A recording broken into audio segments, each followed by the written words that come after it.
Auzubillahiminash-shaytanir-rajim. Bismillahir-rahmanir-rahim. Dear students, I am Professor Dr. Zohra Nazir Kiani from Physics Department of Lahore College for Women University Lahore, and I am teaching you MS Physics course Semiconductor Electronic Devices. And today we have to discuss the PN junction fabrication, and among this we will discuss the thermal oxidation, the initial which is required for all the devices. That is, if we have got silicon, that we deposit over it silicon dioxide by the thermally heating silicon, which is easiest way to coat silicon dioxide layer on the silicon, because we have studied in the previous lectures that if one micrometer silicon is used to deposit 0.44 micrometer silicon dioxide, so this is a easy way to get the insulating layer over the silicon substrate.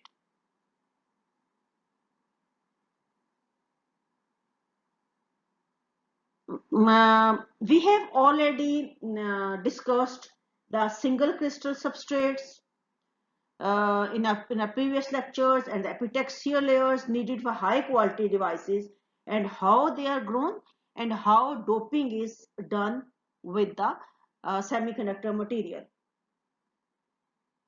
However, we have not discussed that how the doping can be varied laterally across the surface, which is key to making integrated circuits on a wafer.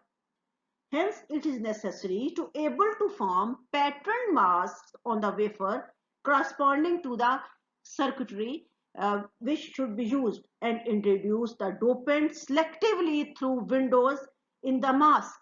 That is, at some place we want to dope and heavily doped N material, some place we want to dope the lightly doped material, some time we use to deposit p-type material. So we must get a choice, a method, that how we can do the selective deposition. So initially, I will first discuss the basic steps to before moving to the PN junction fabrication. That is, I will start from the initial step. That is, initially on the semiconductor material, insulator layer is deposited, and for silicon the best insulator layer is silicon dioxide, which is deposited by thermal heating of the silicon substrate.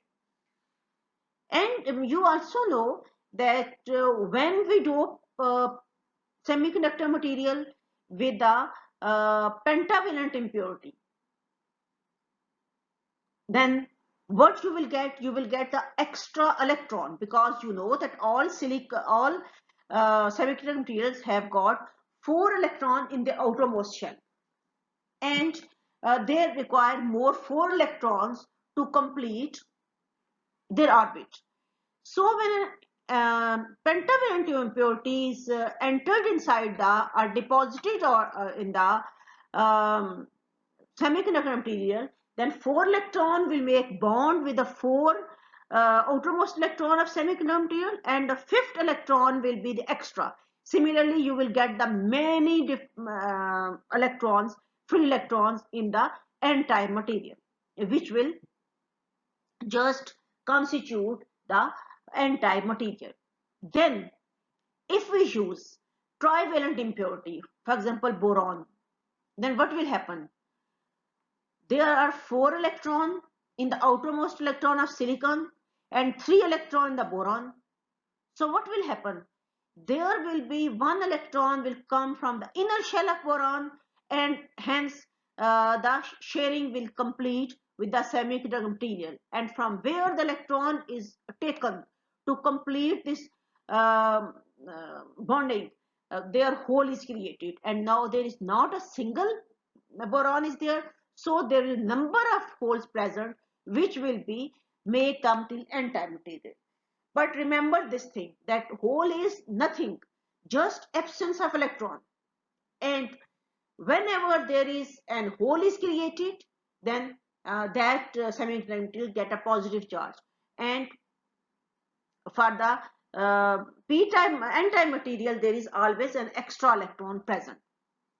So now you have got p-type material as well as an n-type material as well.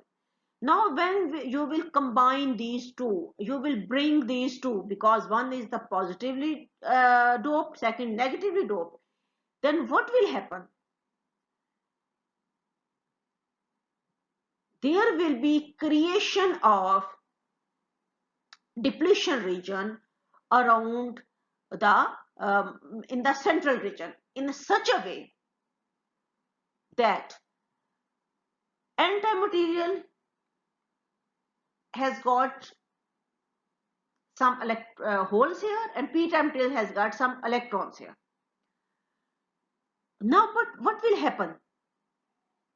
So this depletion region does not allow the electron to flow from the n region to p region unless you applied some electric field. Now if you apply electric field such that n junction is connected to p side of the battery and p is connected to negative term battery, then you will say that your p-n junction is reverse bias. Now, due to this reverse bias which is created, there will be more accumulation of charges in this depletion region, which was initially very small when there was no electric field applied. So,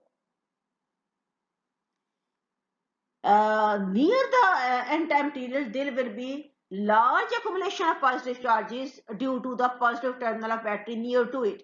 And similarly, near the p-type region, there will be large number of electron presence due to negative terminal battery there. So, due to this depletion region, electrons, it is impossible, nearly impossible for the electron to move from the n region to p region.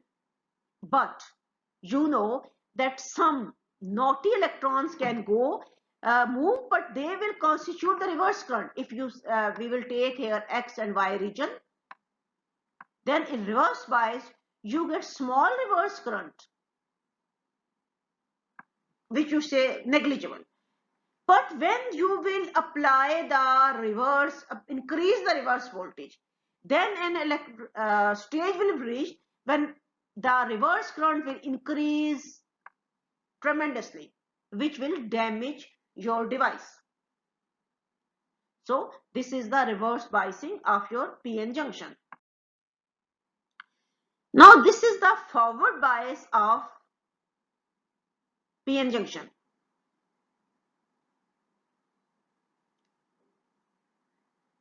What is here? You can see here that you have applied positive voltage with the p type of material and negative voltage with the n type of material, and due to these forward bias, this depletion region will become narrow because the electron in the depletion region will move to the battery and get neutralized. Similarly, electron will move from the negative term battery to this depletion region to neutralize these holes which are created near the n-type material, which will narrow the depletion region, and now the electron can easily move from the n-type material to p-type material, and similarly hole can move from p-type material to n-type material. But as you know that electrons are more mobile than holes, so the electron current will be more significant. So this is the basically how we will forward bias and reverse bias the junction. Now this is the example of your reverse bias junction when you have applied the opposite voltage. Now here you can get the more electrons are just deposited here, because from the battery here electron will move to the this depletion region, and from this side electron will move positive in the battery, leave here the holes. So this is the whole situation. This is the reverse bias. Initial was the forward bias. Now, as we have seen that how PN junction, that what is the shape of PN junction and how it is reverse bias and can be reverse bias and forward bias.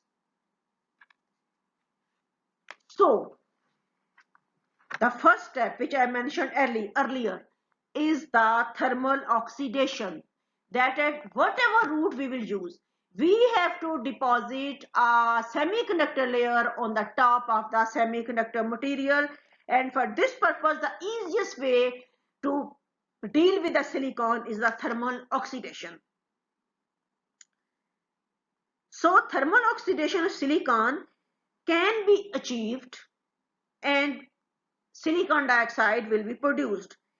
This involves placing a batch of wafers in a clean silica quartz tube, which can be heated to very high temperature, that is 800 to 1000 degrees C, using heating coils in a furnace with ceramic brick insulating liners. So when you will get a furnace which has got ceramic brick insulating liners, and oxygen gas such as dry O2 or H2O is flowed inside the tube at atmospheric pressure and flowed out from the other side. Traditionally, horizontal furnaces were used. More recently, here you can see the horizontal furnace which was used to get silicon dioxide out of silicon. But more recently, it has become common to employ vertical furnaces. So whatever is the shape of the furnace, whether horizontal or vertical, a batch of silicon wafer is placed in the silica wafer holder, each facing down to minimize particulate contamination. That is, the silica wafer will be just placed inside the chamber so that it will be upside down. Then the wafers, which were held in a wafer facing down, they were moved into the furnace. Then the gas is flown from the top and flow out at the bottom, providing more uniform flow in the horizontal furnaces. You know, this is your horizontal furnace. Your vertical furnace will be placed like this. As you can understand, this is the vertical form. And in this way, the gases flow from the top. They get exhaust from the bottom, providing more uniform flow than this horizontal type furnace. The overall reaction that occurs is that silicon plus oxygen gives us silicon dioxide. This is dry oxidation. But when you will use the steam, that is 2H2, then silicon will react with water, produce silicon dioxide with the release of hydrogen. So in both cases, as we have discussed, 1 micrometer silicon is used to produce 0.44 micrometer of the silicon dioxide.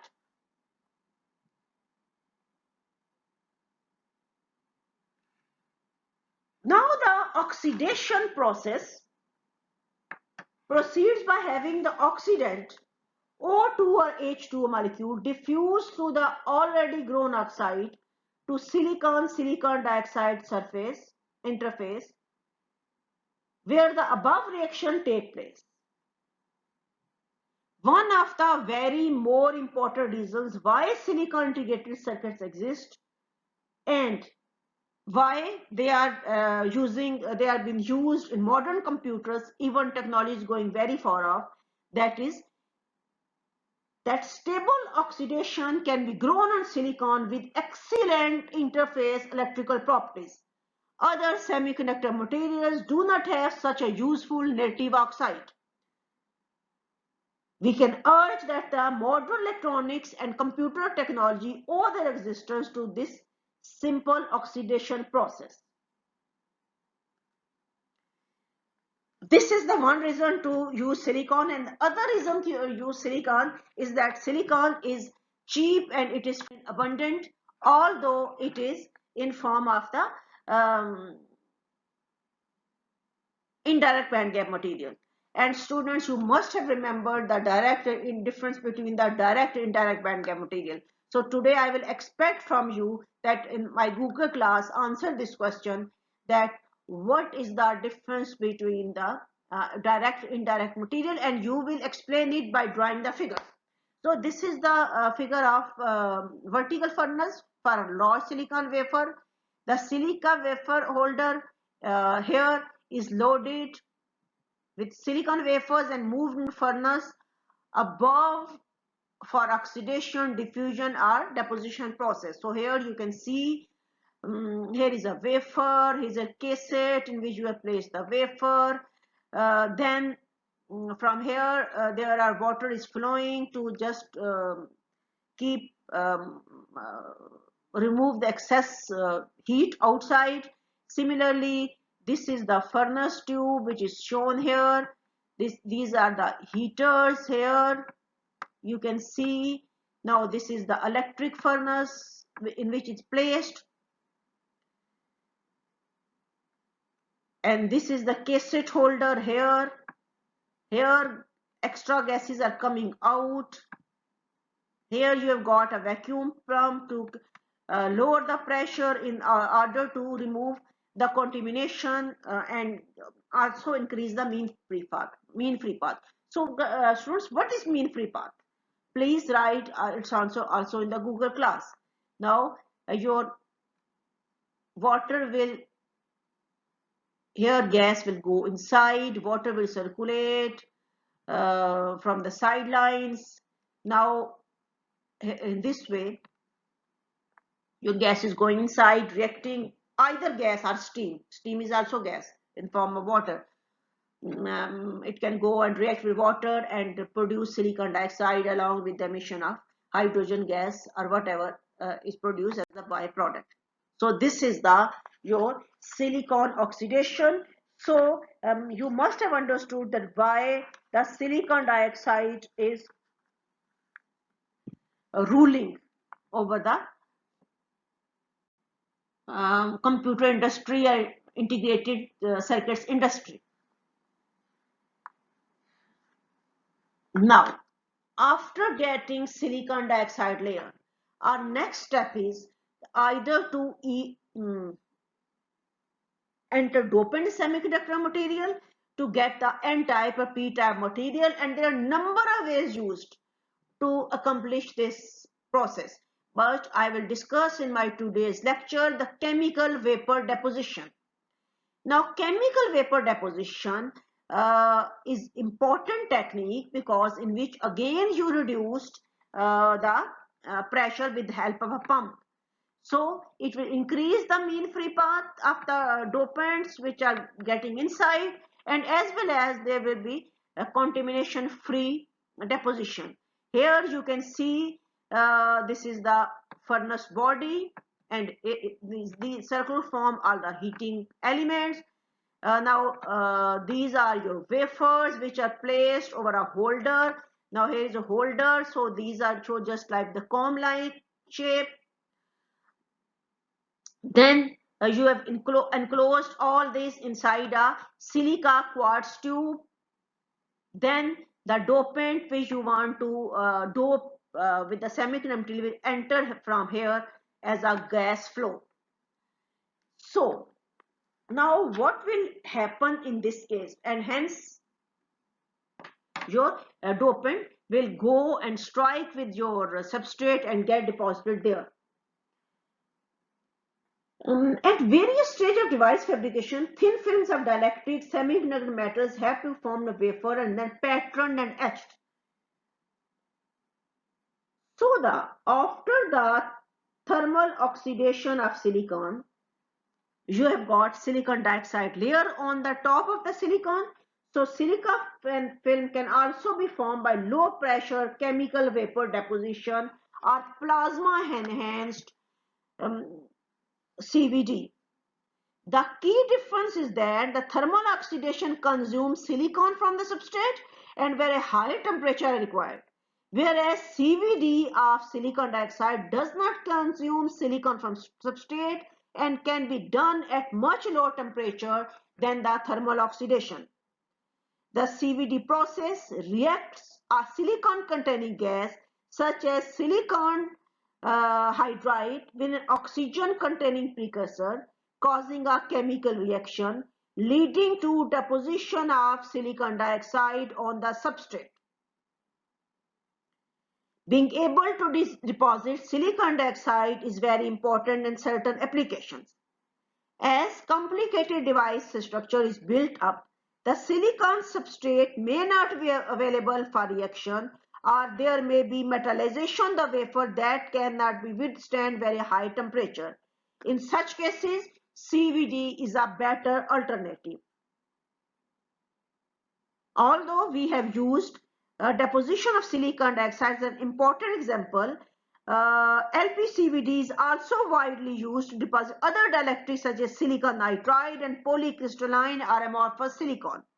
It should also be clear that vapor phase epitaxy of silicon or metal organic CVD of compound semiconductor discussed in chapter 1 or in my previous lecture, especially more challenging example of CVD where not only must be film deposited but single crystal growth must also be maintained. That's why all over the world the physical vapor deposition techniques are more preferred than the chemical vapor deposition techniques or other annealing or other methods, because due to lower temperature it is easier to get contamination free films. Similarly, you can work at low temperature just by using the vacuum pump to reduce the pressure and do the chemical reaction inside the chamber. So this is the all discussion of the chemical vapor deposition. Already I have assigned you assignments during my lecture. Thanks for your concentration. I will wait for your response. You can respond here on my YouTube channel, also telling about the lecture, and you will answer my questions in Google class. Thanks for your concentration.